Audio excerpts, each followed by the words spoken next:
हम में से बहुत से व्यक्तियों के मन में ये विचार आता है कि उस समय दो प्रकार की विचारधाराएं आज़ाद कराने के लिए, देश को आज़ाद कराने के लिए, स्वतंत्र कराने के लिए संलग्न थी। एक विचारधारा गांधी जी की विचारधारा थी, जिसमें किसी भी प्रकार का हिंसा का प्रयोग वर्जित था। दूसरी विचारधारा करतार सिंह सराभा, भगत सिंह, बटुकेश्वर दत्त, राजगुरु, सुखदेव, विश्वनाथ राव, वैशंपायन, चंद्रशेखर आज़ाद, इनकी विचारधारा थी, जिसके अंदर ये लोग चाहते थे कि सशस्त्र क्रांति भी अगर हो जाए तो कोई बुराई नहीं है। साम्राज्यवाद को उखाड़ फेंकना इनकी ऐसी मान्यता थी कि बिना रक्तपात के कोई भी व्यक्ति यहाँ से जाने को तैयार नहीं होगा। कुछ व्यक्तियों का बलिदान होगा और वो हमारे पक्ष के भी होंगे, न तो इनको इस बात से तकलीफ थी कि हमारा बलिदान होगा।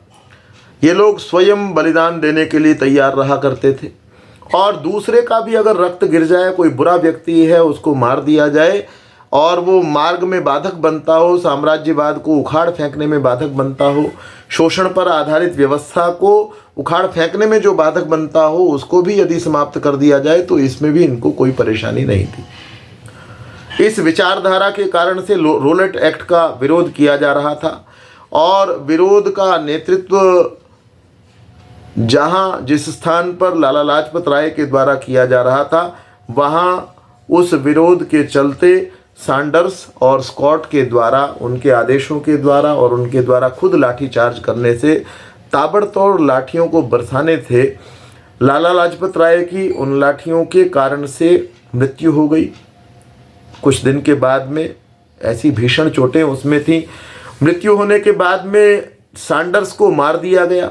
सैंडर्स को जब मारा गया तो उस समय के अंदर ये देखा गया, जो अंग्रेज़ लोग थे, गोरों को इस बात की जानकारी थी कि इनमें एक सिख युवक भी है और सिख युवक भी है, तो मृत्यु के बाद में लाहौर से भगत सिंह को बाहर निकाला जाना बहुत आवश्यक था दल के क्रांतिकारी कार्यों को आगे बढ़ाने के लिए। इस काम के लिए सुखदेव एक दिन योजना के अनुसार दुर्गा भाभी के घर गए और दुर्गा भाभी दल की विधिवत सदस्या थी। उनको जाकर के पूछा कि एक सदस्य को बाहर निकालना है, क्या आप इसमें सहयोग करेंगी? उन्होंने कहा हाँ बिल्कुल करूँगी। दल के किसी भी सदस्य को क्या, क्यों, कैसे ये पूछने का अधिकार नहीं था, इसलिए दुर्गा भाभी ने ऐसा कुछ भी जानने का प्रयास नहीं किया और इनको कहा गया कि आपका जो बेटा 2.5 वर्ष का शची है उसको भी साथ रखना होगा, वो भी साथ में रहेगा। कहने लगे बिल्कुल ठीक है। अगले दिन सुखदेव दोबारा दुर्गा भाभी के घर में खड़े हुए और उनके साथ में एक फेल्ट हैट लगाए हुए अंग्रेज़ अधिकारी जैसा दिखने वाला व्यक्ति, लंबा व्यक्ति खड़ा हुआ है और एक नौकर जैसा दिखने वाला पीछे दरवाजे पर आकर के अपनी दरी को कांख में छुपाए हुए, दबाए हुए वहाँ पर बैठा हुआ है, सिर उसका घुटा हुआ है। सुखदेव ने अधिकारी नुमा आदमी की तरफ इशारा करते हुए पूछा, भाभी पहचाना? कह लगे नहीं, कौन है? तो कहने लगे, जब ये कहा कि नहीं और इसके बाद भगत सिंह जो है वो ठहाका मार करके हंसे। वो हंसे तो उन्होंने कहा, अरे भगत तुम, मैं तो तुमको बिल्कुल नहीं पहचान पाई।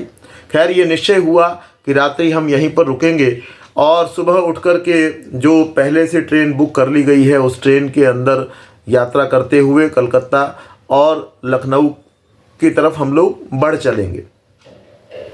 तो ये निश्चय करके रात्रि विश्राम वहीं किया। एक महिला के लिए, एक भारतीय महिला के लिए, एक सच्चरित्र महिला के लिए यदि उसको कोई मजाक में भी इस बात को कह दे कि तुम किसी और की पत्नी हो तो इसमें वो बहुत बुरा प्रायः मान जाया करती हैं।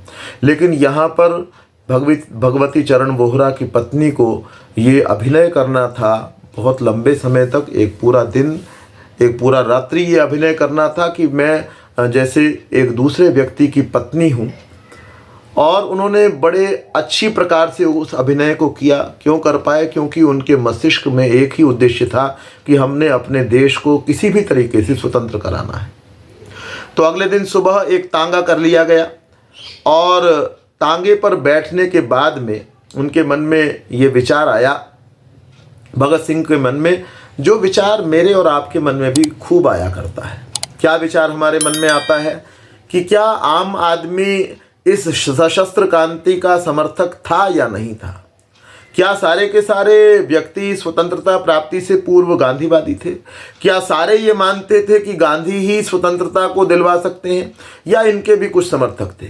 और ये संशय भगत सिंह और उन साथियों के मन में भी रहा करता था कि देश का सामान्य आदमी हमारे विषय में क्या विचार करता है, वो क्या सोचता है, हमको वो देशभक्त मानता है या वो हमको बुरा मानता है, या वो हमको उग्रवादी समझते हैं। तो इस विचार को अपने जानने के लिए भाई आम आदमी क्या मानता है, तो उस तांगे वाले को पूछ लिया, भगत सिंह ने पूछ लिया। क्या पूछा? आपका नाम क्या है? तो बोले जी साहब मुझे रहीम तांगे वाला कहते हैं।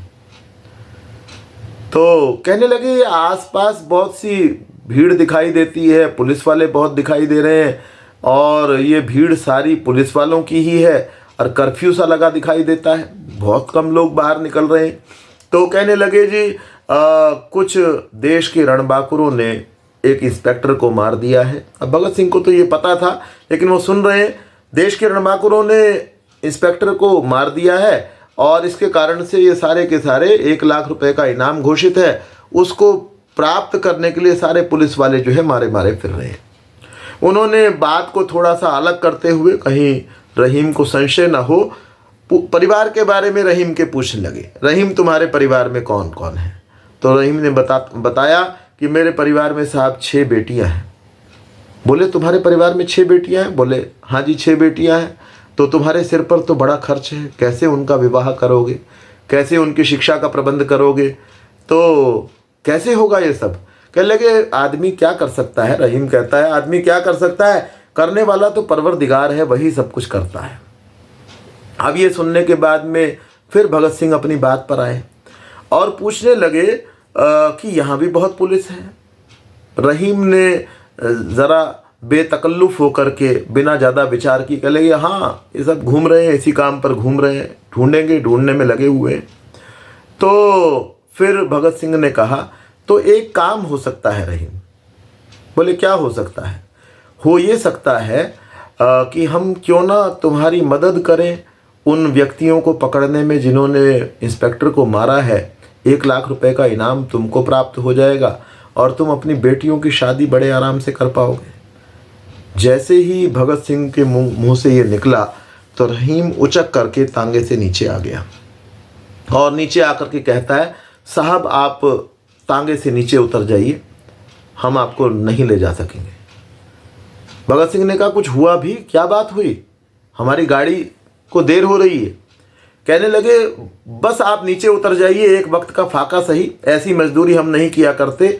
आपने हमारे देश के नौजवानों की शान में गुस्ताखी की है, रणबांकुरों की शान में गुस्ताखी की है, जिन्होंने अपने देश के अपमान का बदला लिया था। लाला लाजपत राय को मारने वाले को जिन्होंने मारा था, उस अपमान का जिन्होंने बदला लिया था, आपने उनकी शान के बारे में ऐसा कैसे कह दिया कि मैं आपके साथ में लग जाऊं और उनको पकड़वा करके और लाख रुपए प्राप्त करके और मैं अपनी बेटियों का विवाह करूं? मैं आपको लेकर के नहीं जा सकता, आप साहब नीचे उतर जाइए। अब इन्होंने बड़ी चापलूसी के स्वर में कहा नहीं रहीम गलती हुई हमसे, तुम चलो, हम आगे ऐसी बात नहीं करेंगे। अब रहीम जो है वो तांगे को हाँकने लगा था, लेकिन अब वो बिल्कुल चुपचाप था। उसको पसंद नहीं आ रहा था कि कैसा व्यक्ति जो है वो मेरे साथ में बैठा हुआ है।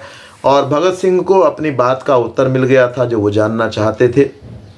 और वो पहुँचे और पहुँचने के बाद में उन्होंने ट्रेन के अंदर बैठे, ट्रेन में सवार हुए और कलकत्ता सकुशल पहुँचे। वहाँ सुशीला दीदी के यहाँ पर वो रहे।